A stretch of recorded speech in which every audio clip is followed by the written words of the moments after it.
Jacaylku waa qurux maxaa af Ingiriisi lagu dhahaa? Love is beautiful. Love is beautiful.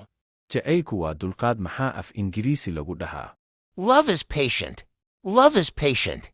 Ma u baahan tahay barashada luqadda Ingiriisiga weliba si lacag la'aan ah? Haddaba haddii ay jawaabtaadu haa tahay, websaytekeenna waxaad ka heli kartaa koorsooyin Ingiriisi ah oo lacag la'aan ah isna fasirayo. Si aad u hesho daawo muuqaalka diiwaangelinta linkigiisu wuxuu saaran yahay borofeelka ama komantiga koowaad. Muuqaalka laagsaar siina sheer garay. Mahadsanid.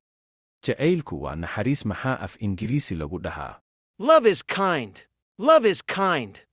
Jacaylku waa dhab maxaa af Ingiriisi lagu dhahaa? Love is real. Love is real. Jacaylku waa daacad maxaa af Ingiriisi lagu dhahaa? Love is honest. Love is honest.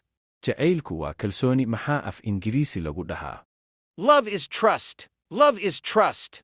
Jacaylku waa ixtiraam maxaa af Ingiriisi lagu dhahaa?